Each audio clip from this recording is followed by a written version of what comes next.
Good morning and welcome to the May edition of the Jamf Breakfast Club. I'm delighted to be back here on the Breakfast Club this morning, and I'm joined by James Jackson from the Shore Education Trust. Thank you very much, James. Thank you for joining us. How are you this morning? Not too bad, thank you. It's another early morning, but it's always a good one. Yeah, we're nice and early CPD with the Jamf Breakfast Club. You grab your coffee, you grab your croissant. You might be setting up your classroom, but we love to sort of allow teachers to have this on in the background as they're sort of setting up for their class in the morning, or grab it on demand. So it's nice and early. Thursday, first Thursday of the month, we're always ready to go. Thank you very much for joining us. Would you like to just give a bit of an introduction to yourself, your background, and how you've come to sort of be at the Shore Education Trust and the work that you're doing today? Yeah, thank you, Aaron, and thank you for having me. Morning, everybody. My name is James Jackson, obviously. My job title is Director of Digital Transformation, which is one of those ones whereby I'm sort of here to look at how the trust works with technology. So I'm sort of a sort of director of IT and director of progress in IT as well at the same time. So my job really is to look at where the trust is and how it becomes a better force for our kids and how we give our kids the best start in life. Concept digital by design, we'll come to that in a bit, I'm sure, Aaron. My bit of background, started as a software engineer, weirdly fell into being a librarian for a while, taught for coming up on 9 years, and then went back into data and systems at HE, and then came back into schools and academies about a year ago, literally a year ago. So I've worked across the entire educational gamut. I'm qualified from nursery all the way up to level 7, and I've taught at every single level as well. So I'm one of those weird mixes of both technical and teacher, which makes it really nice when it comes to talking to teachers about how you do digital. I've got background. I've also worked quite extensively for Pearson. I wrote a lot of the material for the last few years on level 2, level 3, level 4, level 5 in computing, IT, digital media and games, all those kind of things. So I've got quite a varied background in education, both teaching and technology, effectively. That's excellent. That's such a great CV. And I think where we see where the magic is happened is when IT and teachers come together. So you having that teacher knowledge, that being able to sort of relate to what's going on in the classroom, but then having that IT background as well, that's really where they come together. And quite often we see things are happening in silo, but this is a great start to actually those things coming together. So that's absolutely perfect. Anyone, if there's got any questions throughout this session, please drop them in the chat. We'll take them throughout, or we'll grab them at the end as well. So please, if you've got any questions throughout this, please just drop them in there. So thanks very much, James. Great introduction. So the Shore Education Trust has a one-to-one iPad deployment. How did you start on that journey? Because lots of schools are thinking about this. They may have like a number of devices. They may be looking to go one-to-one. How did your journey start? Our journey started from we wanted to make things better for our kids, our students, depending on the age group. And we looked at what are they doing in the world? So what's the world like for people now? Now, I'm sure every single person sat here, their mobile phone's probably 6 inches in the hand. I know mine is. My iPad's the other side. We're used to technology. And from my point of view, and from the, we were saying this when I had teachers' meetings and everything else, like we do digital by natural. Why is that different in education? So we looked at what's the world going to be like for our students when they go out there, especially, the students who are in nursery now are going to be 15 years before they're leaving education in some cases. And ultimately, it's about where are they going to be? What's that world? It's going to be very different to what we imagine it now, because it was different 15 years ago when I did. Do you know what I mean? Those kind of things. And so we started with what does that look like? And the first thing we came to was it has to be teacher-led. So from our point of view, as much as this is a technology initiative, the advantage of me, as we said earlier, is I've got teaching background. I went into a class yesterday and taught a history class for 2 hours with the history teacher. We were doing Minecraft on the iPads. So we taught medieval homes. We had them researching homes and doing those kind of things. But that's the sort of stuff they'll be doing in life. My boss asks me for something, my phone comes out, I'm Googling it before she's finished asking me. So those kind of things, like that's my life. Why does that differ in education? So then we went to why do we do this one-to-one? Do we do this classroom set? And we said, well, look, it's personalization. Every single child, every single kid has something, if you've got, say, a site difficulty or you've got a particular need where you want some things to go, you can personalize that device to be exactly what you want it to be. So that was why we went down the one-to-one route of every single child gets that ability to have a device that's suitable for them. And the Sure the Education Trust, both with our schools and with our children, is about allowing that personal growth. So the schools have their own autonomy. It's a big thing about the trust, about each school, the head is still in charge. As head office, we are more directing and guiding and assisting. We don't dictate. Whereas it's the same with the kids. It's like, here's a device. We are going to show you how to use it. How you utilize that is down to your personal brand of learning. So that was why we went to one-to-one device. And it's got to be teacher-led. And it's got to be led from the ground up, because I can sit there all I want and say, here, go use this. I'm not in the classroom every day. Yeah. And it's having that approach, and the teachers have really gone on board with it, more so than I was. Incredibly surprised. They've really ran with it, and we've started taking other devices out now. I love the fact that you've said it's been teacher-led. It's technology enhances the learning experience there to support it. It's not a technology initiative, and sometimes that's wrong. And I think during the pandemic, where people have gone to a device because they've had to, they've like, what can the technology do? And it's a time now to reflect on that and flip it and say, well, okay, where's our vision for teaching and learning? Have those conversations with IT and leadership, get all the stakeholders involved, and really sort of set that vision at the top. And it's great to hear that. And when you start to talk about the device type and the fact that you've got the accessibility features and you can use Minecraft and bring gamification into lessons, like, how did you land on the iPad? Because iPad's a fantastic tool that meets all that criteria, but other devices are out there. How did you land on iPad, and did you try others along that journey? Yeah, we've actually got a couple of schools that are transitioning to iPad after trying something else. So again, as I said, with the trust, the head teacher has the choice. The only tenant we put in as part of the digital strategy was mobile or tablet device. So the tenant we originally put in, one of the baselines of my digital strategy was mobile or tablet. So the majority, we were looking at iPads and etc. And I'll go back to why in a second. But some of the schools said, you know what, we think laptops are more suitable for our kids. So we got those, we tried it, and even they're transitioning to iPads now. And there are two key reasons. The first one is, to be honest with you, recharge time. And I'll be totally honest about that. A kid brings an iPad in the morning, fully charged, it will last all day. No matter how, unless you're paying thousands for some really high-end, like low-power devices. We've not gone Chrome, but we're completely Windows software, by the way. So in that regard, Windows devices, we were finding across the whole, no matter what we tried, mid-afternoon, you were looking for a charger. Whereas the iPads, we are finding very rarely we need them. And we keep a fast charger in every teacher's desk. So we can get an iPad charged up to halfway in 10 minutes. But ultimately, we were looking for, that was the first one, was operability. So that ability to know, the kids came in, it was charged, it was usable, it was done. The second one was teacher ability. And that's a really weird phrase, but there's a reason for it. Lesson start time. And Aaron knows this because I've had a chat with him before. He knows my favorite statistic on this. When staff walked into lessons, the time to a lesson start from walking in the door to being an active lesson, not just quickly throwing the starter at them and letting them go. An active lesson, logging onto a computer, loading it up, getting your PowerPoint, etc., was about 6 minutes, give or take. We've got that down to less than 1 with an iPad. So we're giving 5 minutes a lesson back to every teacher. It works out about an hour a week, give or take, based upon standard teaching timetables. So that's roughly 36 hours a year of teaching. I'm not sure the kids thank me for that, to be honest with you. Well, it's about 36 hours a week of teaching that's been given back to the teachers to actually have more time, because they walk in, they press mirror, and straight away their stuff's up on the screen and they're good to go. And it's that whole, the kids walk in, their iPads are out the bag, they're good to go. That whole lesson dynamic, that engagement factor is literally there. So you've got no loss of engagement. So they're the two big tenets for me on why we went with Apple. Yeah, and I think that we had the conversation about this, as you said earlier. I love this statistic because that's the difference between when you're implementing technology, like it's a big change for teachers. You're changing their culture. If they're not comfortable and there's like a lack in that lesson where it takes 5 minutes to get the lesson up and running and the children are distracted, that's the difference between it can being a successful lesson and completely losing the children. And that's when the confidence drops. They can't then sort of get the lesson back on and the technology gets put aside. So that's a great statistic, and it has so much benefits to just rolling that out long term. You said about mirroring. Like, have you got other devices in the classroom to help with that? Like, Apple TVs have come up. Yeah, we've got Apple TV. So we've got, and it also means there's a weird one. Most schools, anyone out there education will know this.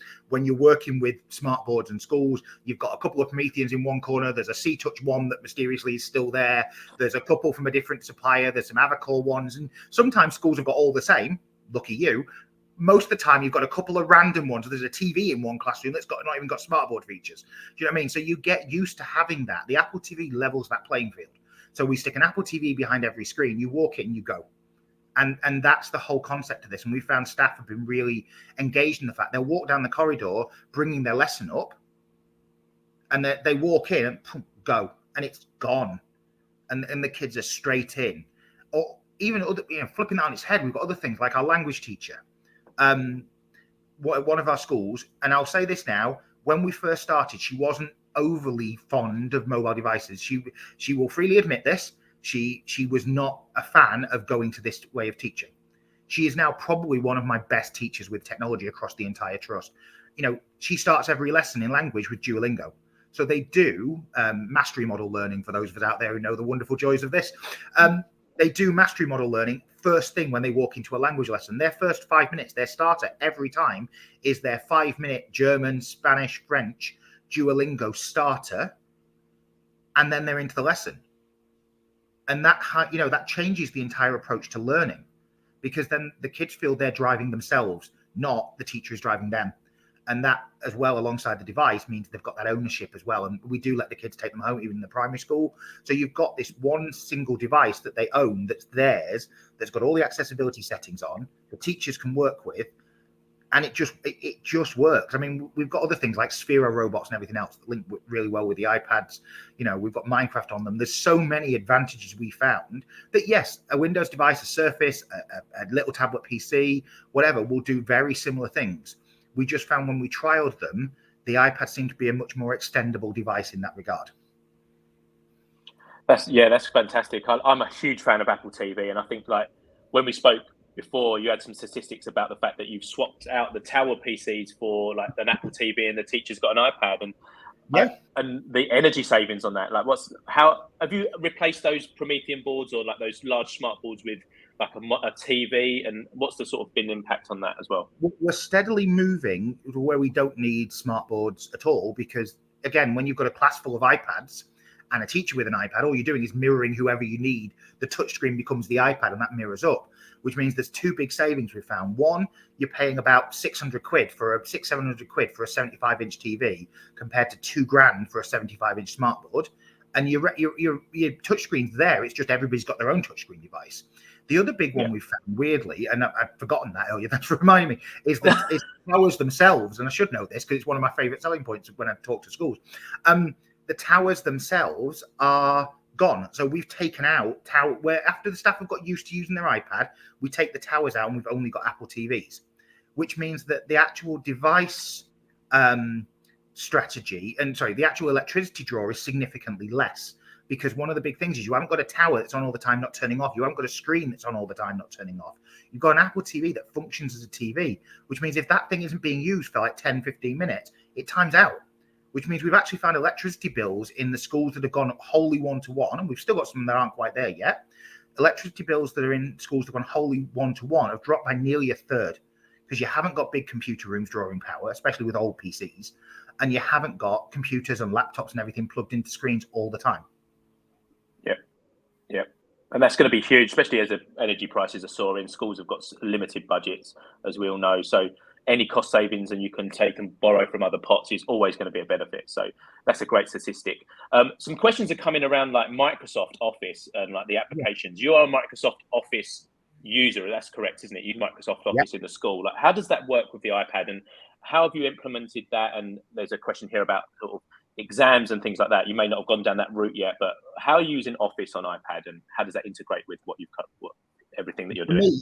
That question's got two in it. So we do still keep in every school, we keep a computer room one computer room. So some of our big secondaries that got, 1,200 kids, we've gone down from 4 computing rooms to 1, because the nature of what those computing rooms were being used for was things like just research for certain subjects, which the iPad replaces, where subjects specifically require. So some of the computer programming stuff, some of the computer science GCSE still requires some programming stuff that Windows is a little better for. We're Office, we are, the way we think about it, the term we use is Apple device, Microsoft software. So we are all Windows Server. We use Office. We don't use Keynote or anything else. We are, because we feel that we know the kids out in the workplace are going to use Office and all those kind of things. So we go that way. So the key thing for us, we've got a computer room for those computer sciencey bits that can't be done elsewhere. But all the Office stuff is perfectly fine. There is an option to use remote desktop or Windows 365, but we're all Windows, for us, we've got 365 licenses, which means all their stuff is the same. We don't use iCloud. We use OneDrive. So OneDrive is the central point for us. So the kids save all their work back to it, and you've got OneNote and everything that links in. So we use the Microsoft ecosystem to drive T&L, so teaching and learning from that side. But it means that we don't completely get rid of a computer room, because there are still times for it. So it's that split identity. But Office is exactly the same on an iPad. It makes no difference. It's the same tool. Yeah, and there's so many different schools have gone down the route of, like, some of them have gone down Office 365, some have gone down the Google route. The great thing about, if you choose like an Apple as a device, you can use those things on Apple.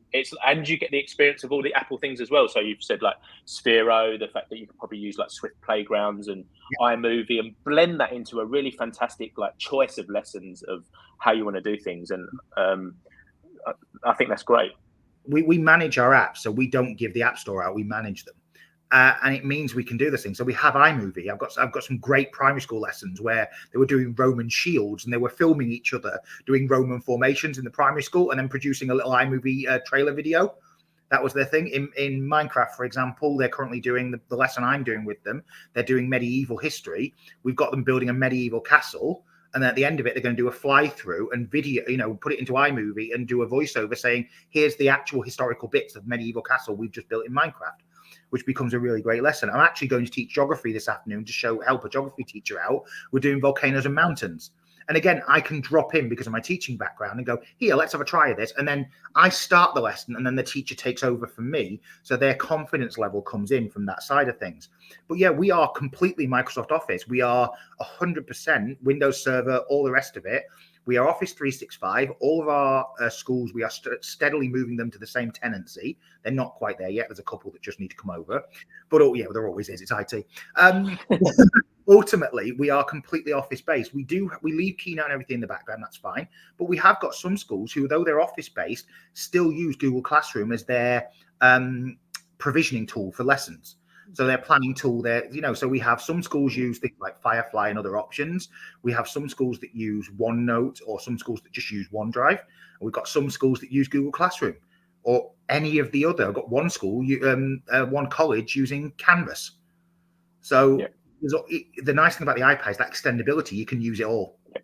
Yeah, that Apple Plus message of like, it's Apple Plus, anything that you want it to be. And you said at the beginning about each school's got its own identity, and I think that's great. That's coming out in those how schools are choosing, because they know their learners best. Every school is different, every learner is different. So the fact that they've got that framework of like, this is a device, we're managing it this way for you, like we're taking care of that management side of things, but you've got the ability to go and shape that and make that your own is fantastic. So you mentioned about the teachers that I know many teachers that I've worked with over the past where they're like, I don't want to touch the iPad, like the iPad's not for me, and then they're the best people that you can work with. What other challenges have you faced along sort of this journey? And it's an ongoing journey. You're not no one's ever at the end of a one-to-one deployment. It's always evolving. But what challenges do you face, and how do you overcome them? Okay, the first one is always, and it's fear. And there's no other way of describing it. There's plenty of other ways we can say it, but let's be honest about this. It's fear. So straight away, that's staff and students. It's not, and in some cases, senior leadership as well. That fear is evident. So the first thing we do, one of the first things we do to deal with that fear, especially from teaching staff, is to go, right, they always get their iPads. A rule I have, and the trust has, is the teaching staff get their iPads 6 weeks before at least 6 weeks before the kids get them. So we say to the staff, I do like the art of the possible, to use the Apple phrase. I do one of those sessions with the staff when we give them the iPads, and I say, right, here's a load of things you can try. And I'll do a session with Microsoft Whiteboard. I'll show them OneNote. I'll show them how the Sphero thing runs around the floor. I'll take them into Minecraft. I'll load up Class Dojo, any of those kind of things, those things they might want to use, Kahoot, Socrative, all those kind of stuff, I'll load up. And we also do things like Shobi and those. So I'll load all of those up. And then I'll go, right, off you go. You've got 6 weeks. Go have a play. We'll stick an Apple TV behind all the screens. Staff go. 6 weeks later, I'll go back in and go, right, what worked, what didn't? What do you want to do? What part of this works for you? What are you trying to do that you think the iPad can't do? Right, let's work through it. So that's the first real challenge, is getting the staff on board. And I found for us, letting them have a play, letting them be honest about, you know what, this didn't work for me. It's like, okay, fine, it didn't. What are you trying to do? Okay, right, let's find a way. And the nice thing about being a large trust is it's not always me. I can go, you know what, so-and-so over at another school's got a great way of doing that. Come on, I'll link you up with them. And we've got some great little communities. Our sports and maths communities especially are fantastic. I see emails flying backwards and forwards all the time, or I've got a Teams chat with them all. And I see stuff all the time going, oh, I've just used this in a lesson. Have you tried it? And going, oh, no, that'd be a great one. So we're finding this cross-operability for those who've got iPads is really making a difference. So the first real challenge is fear, getting over that. The second one, I'm going to say, is cost. Straight away, every school goes, oh, I can't afford it. It's too much. The iPads are too much. We found a way around that. All of our iPad devices are revenue neutral. So we haven't had to go above our budgets or add anything extra, because there's two little things we found. One is the electricity reduction. The second one, and for a laugh anybody out there, is your photocopying reduction. So I'll give you, there's two statistics that I love. The first one is I have one staff member turn around to me and go, you saved me an hour a week of photocopying, because no longer do I have to sit there and go, this person needs pink, this person needs blue, this person needs green, and do all my photocopying. Now I send them the worksheet and their screen is set for whatever their site difficulty is, whether it's large print, whether it's whatever site problem they have, their iPad is rigged for it.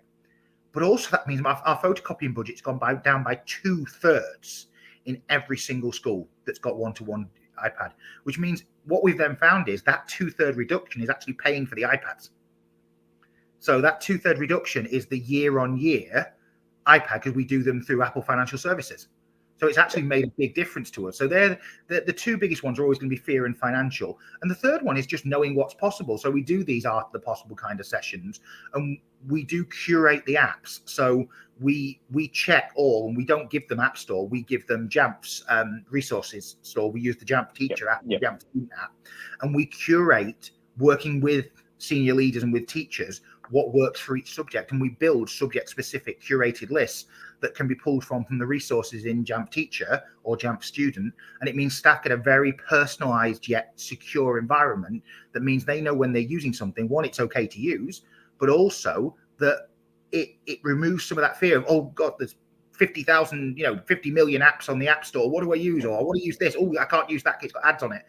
Straight away, that's gone. And that's probably the third big challenge that we had, was getting that teaching and learning side out there. But we've done that through curated sort of helping. And then the final one, maybe it's not really it's I would say, most people would say it's a big one, but it never has been for us, is that ownership of the kids. I've had so many when I talk to other schools and other trusts say, oh, they'll break them. We've currently got 6,500 iPads out there. We'll be 12,000 by the end of the year, because we're just waiting for some stock to come in. Of those 6,500, we've had 9 breakages all year since September. And actually, one of them was a kid who ran into me, and they bounced. so what are them? And actually, all 9 were completely accidental. There's been no outright damage. It's just been purely accidental. So getting over that as well is also a big thing. And I think those are great points. And when schools are embarking on this journey, they're kind of, oh, there's so many apps. Like there's a need to sort of like download every single app.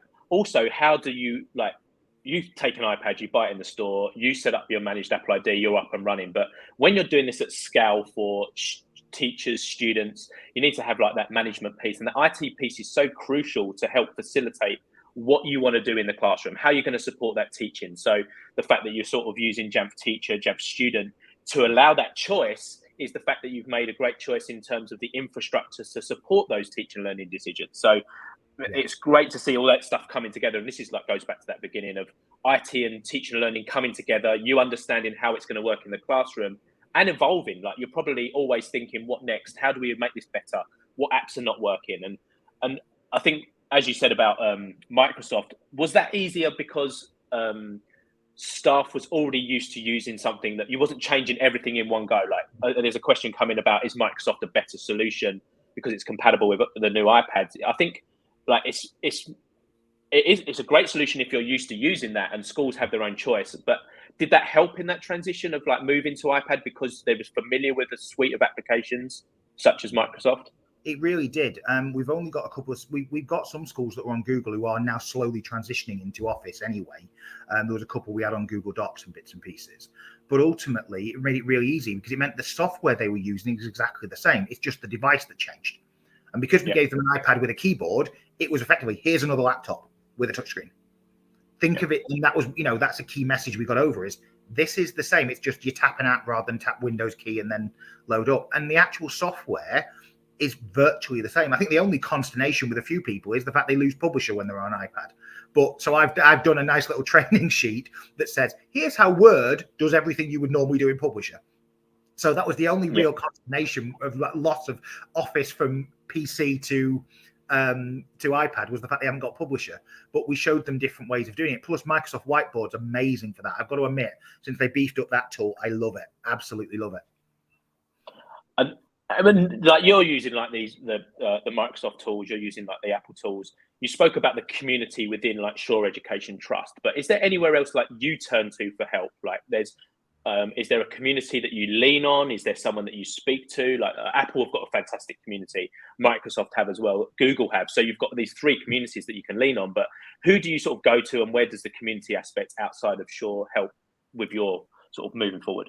There's a couple of things really for us. I mean, one, and I missed it when we were talking earlier, where we make all of our staff do their Microsoft Innovative Educator badges, and we make them all do the Apple Teacher iPad badges, which puts them in the community there, and we do similar things.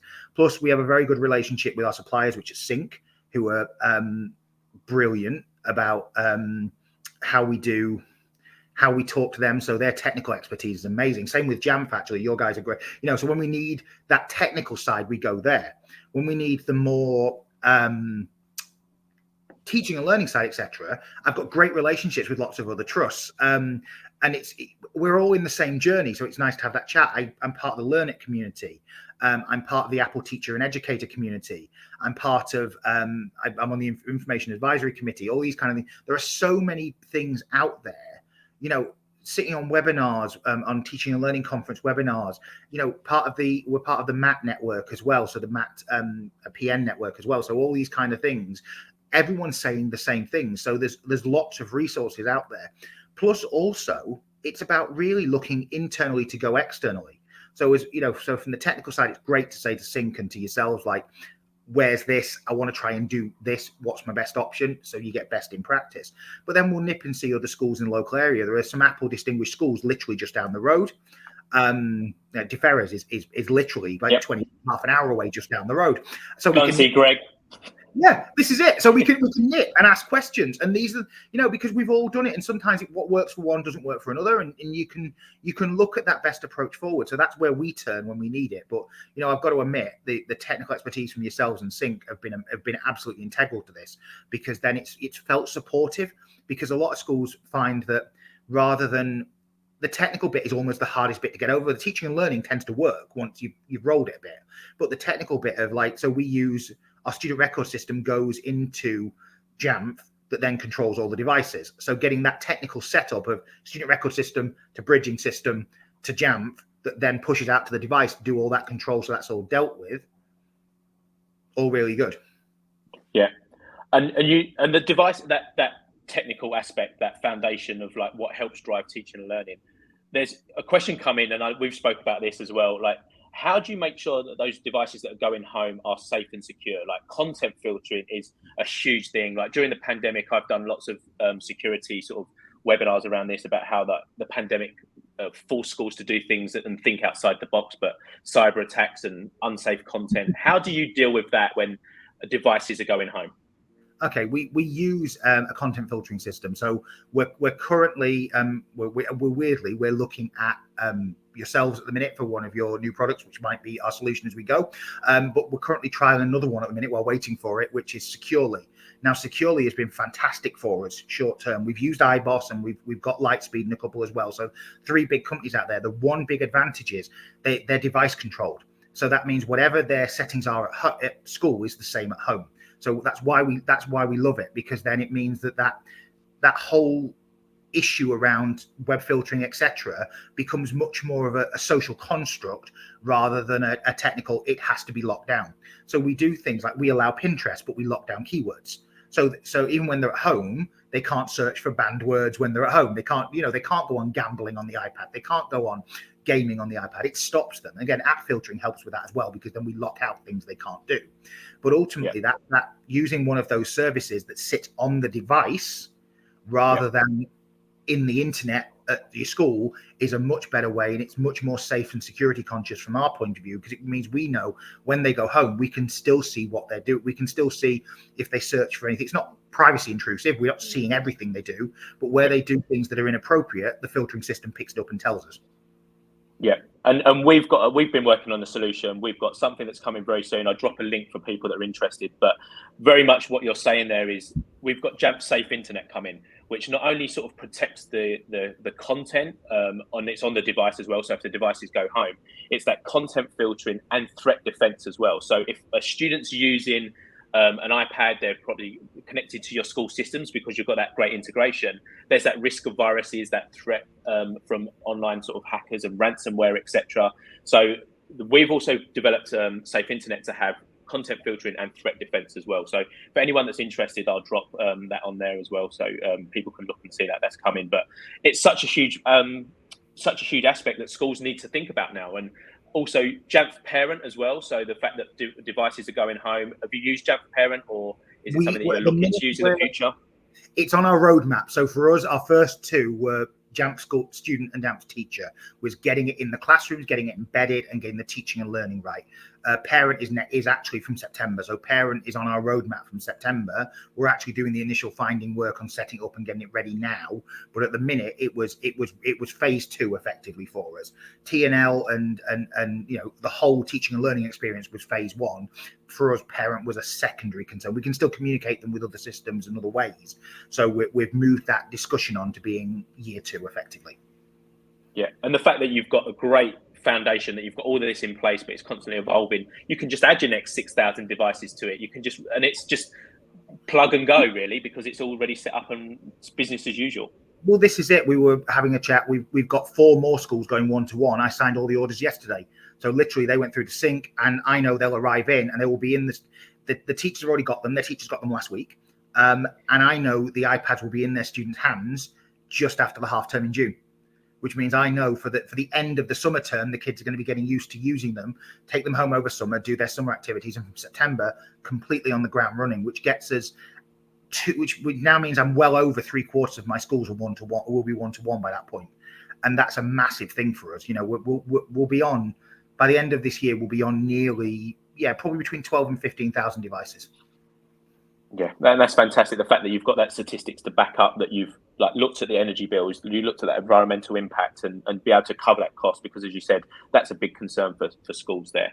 I know we're running out of time, so we want to sort of get to some questions as well that some have come in on the chat. But where's the next step for you? I know you're talking about rolling out Jamf Parent. You've obviously got other devices. Where do you see this going, and how do you see it evolving? Or is it just something that as things come up, you're going to sort of adapt because you've got the framework and strength to do that because the foundation's there? Where do you see this sort of moving towards long term?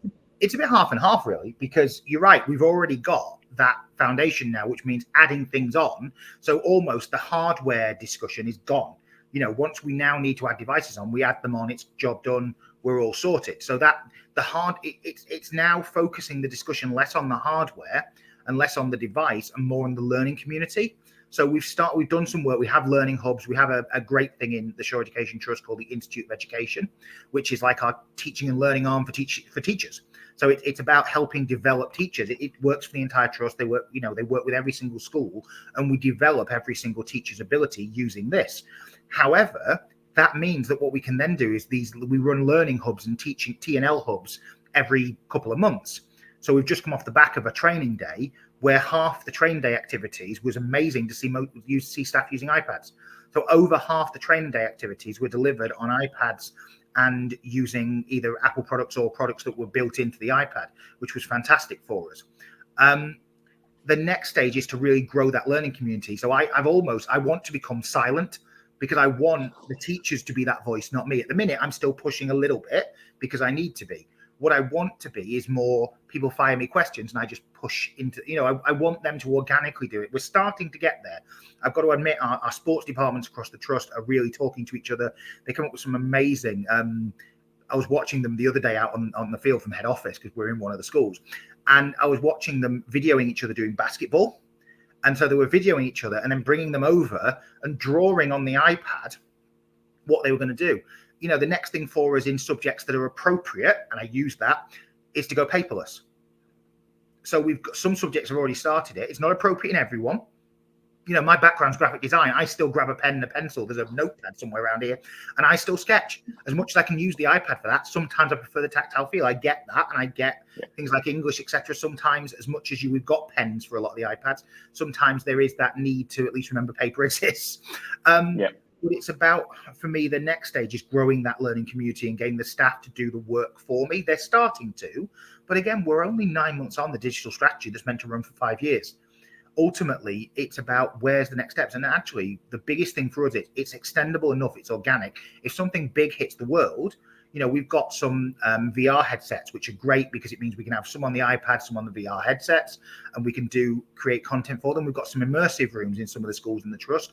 We're designing, it's a great one at the minute.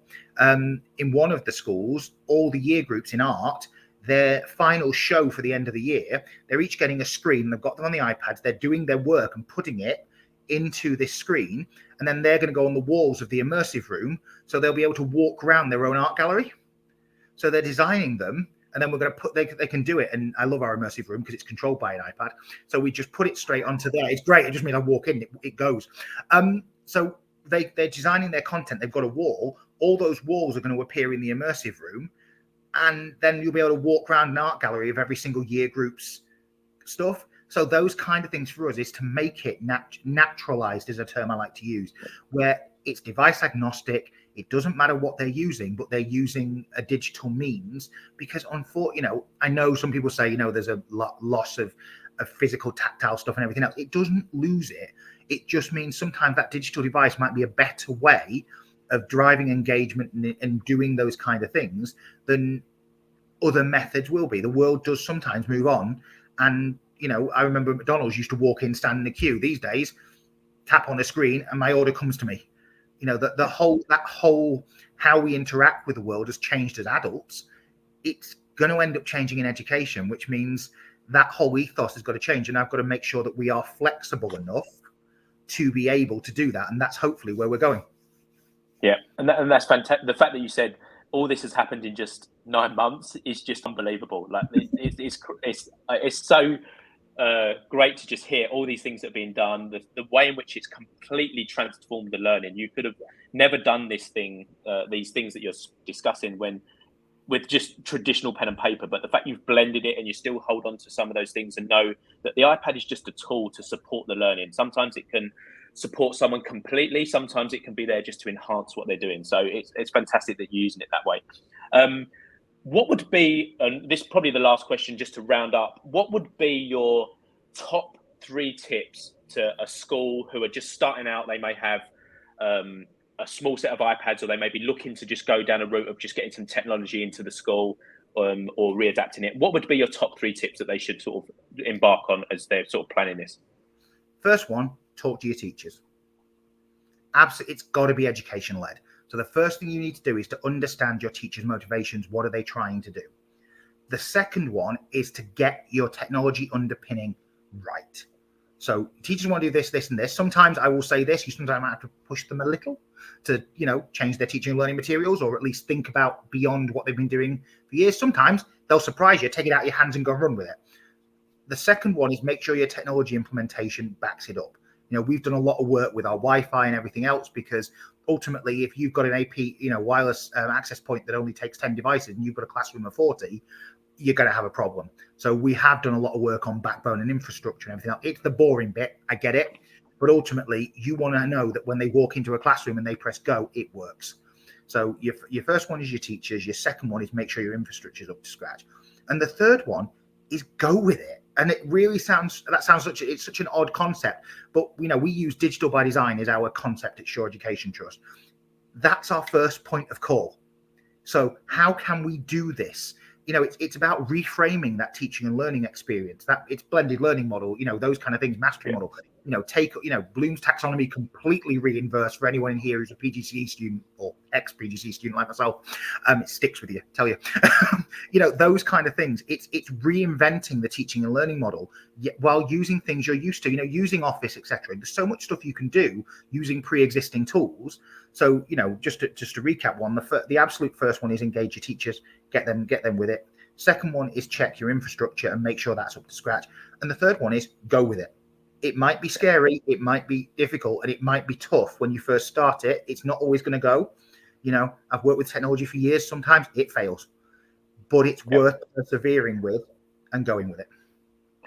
And I love that you've got that collaboration, that you're talking to the teachers, you're involving them. It's that you're creating and fostering an environment that they can take risks and fail, because that's what you should be able to do as a student.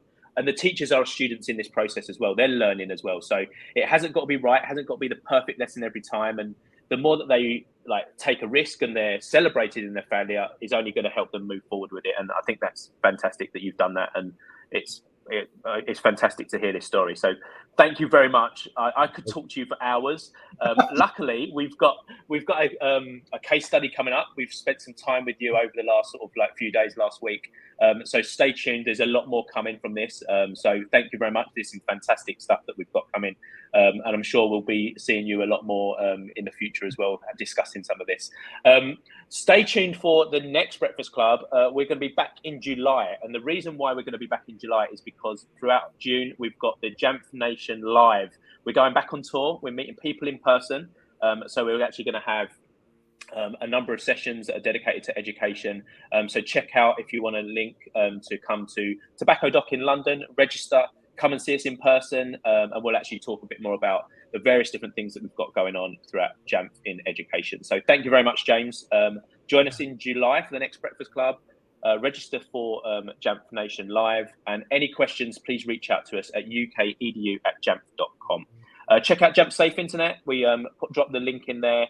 Coming soon. There's a URL there, content filtering and threat defense for Jamf. So please check it out. Thank you very much for tuning in. A great start to a Thursday morning. Absolutely brilliant. Thank you, James. We could go on for hours and hours, but unfortunately, we've only got 45 minutes. But thank you very much for your time. Thank you for sharing the story and your tips. And it's great to have you on. Thank you very much. Thank you very much, everyone. Have a great rest of your day. Hopefully that was helpful and it's going to give you a boost to go in your classroom. Swap out your towers for Apple TVs and save some energy and get started. Any questions, please reach out to us. Thank you very much and have a great day.